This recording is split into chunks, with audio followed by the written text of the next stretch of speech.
안녕하세요. 때로는 말이죠. 뭔가를 더 좁게 만들려면 합치는 게 아니라 나눠야 할 때가 있는 것 같습니다.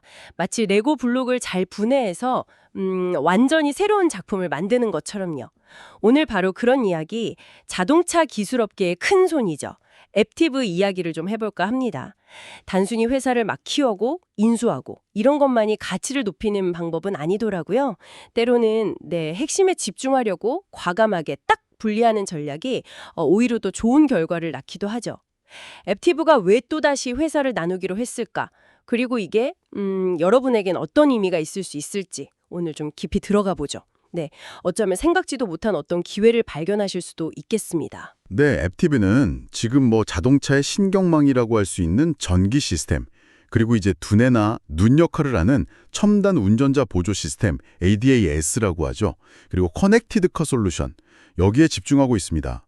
근데 이게 흥미로운 게요. 앱티브가 이렇게 큰 전략적 변화, 그러니까 분사를 하는 게 이번이 처음은 아니라는 겁니다.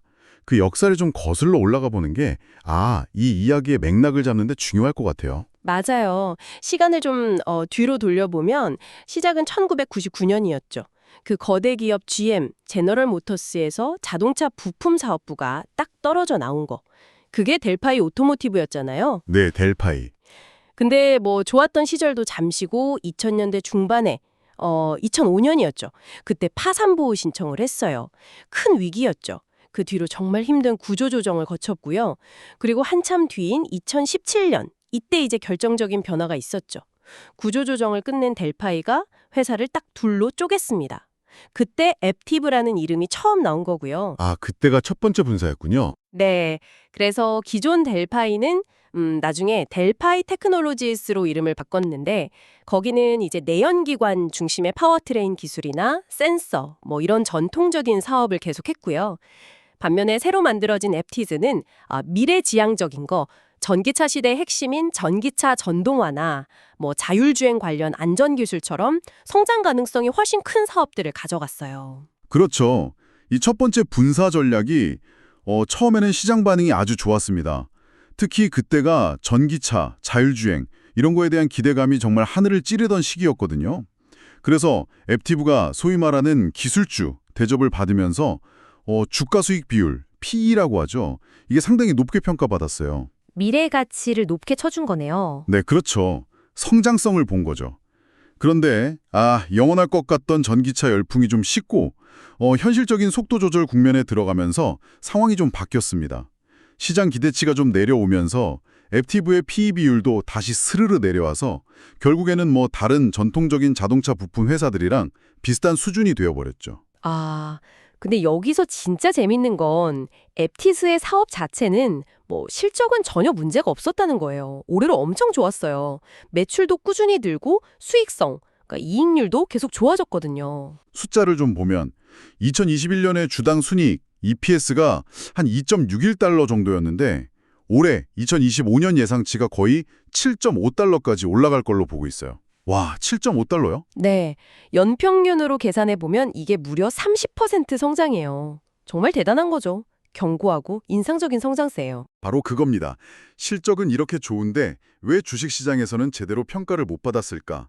문제는 바로 시장의 인식에 있었던 것 같아요. 뭐랄까, 인식의 틀 같은 거죠. 앱티브가 아무리 우리는 첨단 기술 회사다 외쳐도 투자자들은 그래도 결국 자동차 산업에 묶여 있잖아. 이렇게 본 거죠. 자동차 경기에 따라 출렁일 거라는 생각? 그렇죠. 자동차 산업 자체가 워낙 변동성이 크고 주기적으로 좋았다 나빴다 하니까요. 앱티브도 거기서 자유롭지 못할 거라는 인식이 강했던 겁니다. 예를 들어서 비슷한 기술을 가진 다른 회사들 중 일부는 좀 일찍부터 자동차 말고 다른 분야, 산업 자동화나 항공우주 같은 쪽으로 사업을 넓혔거든요.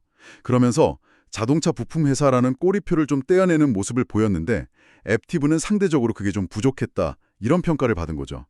그래서 실제 버는 돈이나 성장성에 비해서 기업 가치가 좀 낮게 평가되는 그런 상황에 놓인 겁니다. 그러니까 회사는 막 미래로 가는데 시장은 자꾸 백미러만 보고 있었다. 이런 느낌이네요. 답답했겠는데요? 네, 회사 입장에선 그렇죠. 그래서 앱티브가 또다시 칼을 빼든 거군요. 두 번째 분사, 다시 한번 변신하겠다. 어떻게 보면 예전에 성공했던 공식을 다시 한번 써보려는 것 같기도 하고요. 이번 계획의 핵심은 이거죠. 회사를 또 둘로 나누는데 그 기준이 성장 속도랑 수익성이더라고요. 네, 맞습니다. 한쪽은 상대적으로 성장은 좀 더디지만 안정적인 전기 배전 시스템, EDS 사업. 이게 자동차 안에 들어가는 복잡한 전선 묶음, 와이어링 하네스 만드는 거잖아요. 네, 그렇죠. 차량의 혈관 같은 거죠. 그리고 다른 한쪽은 훨씬 빨리 크고 돈도 더 잘 버는 안전 및 소프트웨어 사업, 뭐 ADAS, 인포테인먼트, 커넥티드카 플랫폼 이런 첨단 기술 모여 있는 곳이고요. 네, 이 분사는 지금 2026년 1분기 완료를 목표로 하고 있습니다. 이론적으로 봤을 때 이 분할이 가져올 가장 큰 기대 효과는 자원의 효율적인 배분이라고 할 수 있어요. 두 회사가 이제 각자 자기 사업 특성, 성장 전망에 맞춰서 투자 우선순위를 정하고 자본을 더 효과적으로 쓸 수 있게 되겠죠. 그렇죠. 집중할 수 있으니까. 더 중요한 건 이제 분리되어 나갈 그 고성장, 고수익 사업, 안전 및 소프트웨어 중심의 새로운 앱티브가 되겠죠. 여기가 더 이상 전통적인 자동차 부품 회사로 평가받지 않을 가능성이 생긴다는 겁니다. 기술 기업으로서 훨씬 높은 가치 평가, 그러니까 높은 멀티플을 받을 기회가 열리는 거죠. 아, 그래서 이게 투자자들한테 좋은 소식이 될 수 있다는 거군요. 숨어있던 가치가 드러날 수 있으니까. 네, 바로 그 점입니다. 제대로 평가받을 기회가 생기는 거죠. 구체적인 숫자를 좀 비교해보면 그 잠재력이 더 잘 보이는데요. 작년 2024년 실적 기준으로 보면요. 분리될 EDS 사업, 그 전선 묶음 사업은 연간 매출이 한 83억 달러 정도 했고 EBITDA 마진율이라고 하죠. 세전 영업이익률 비슷한 거.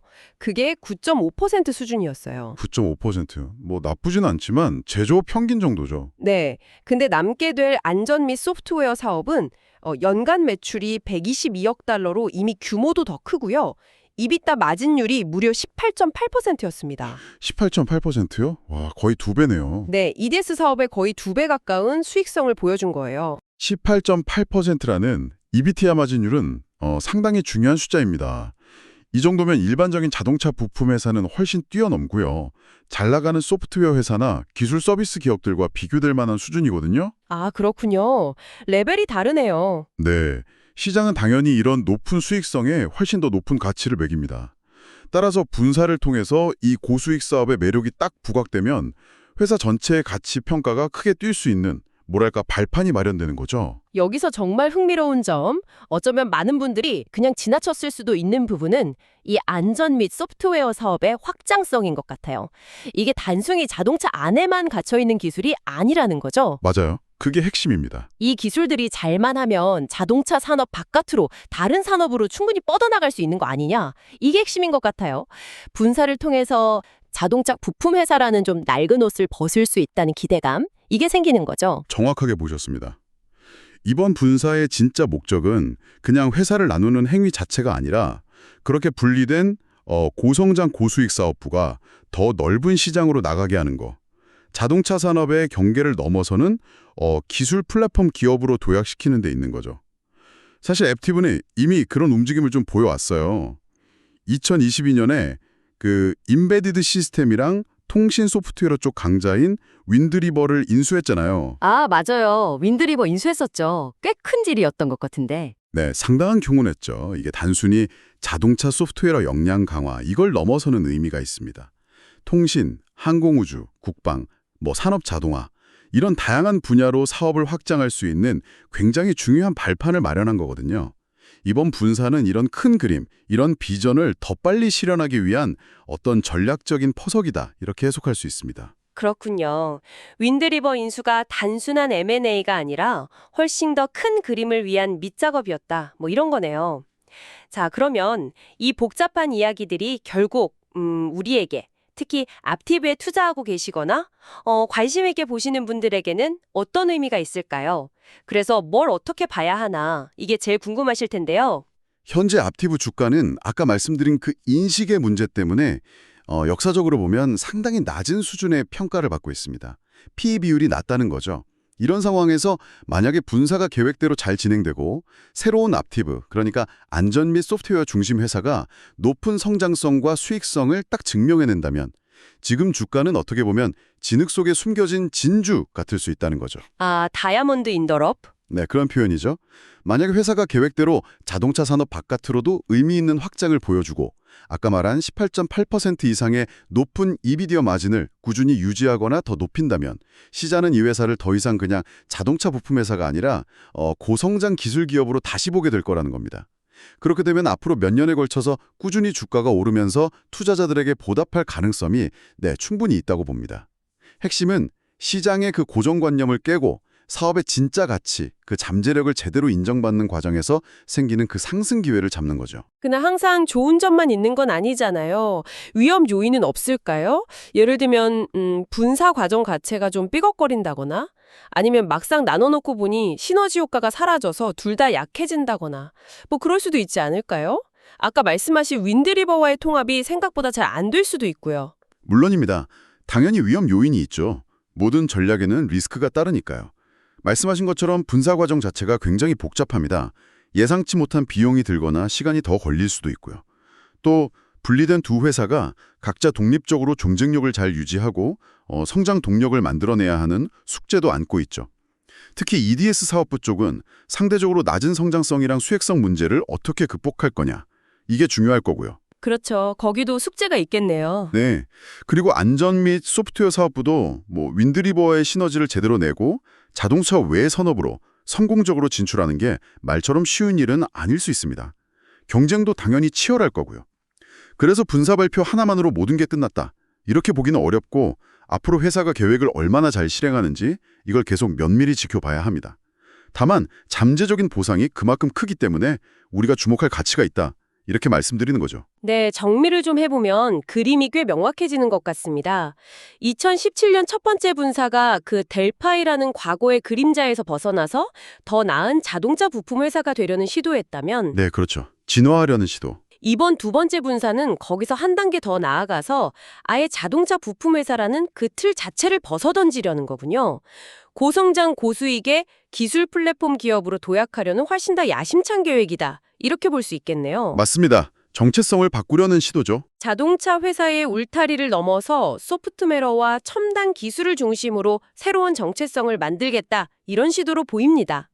오늘은 앱티브가 왜 다시 한번 회사를 나누기로 결정했는지 그 복잡한 배경과 전략적인 목표까지 깊이 있게 살펴봤습니다. 핵심은 명확해 보입니다.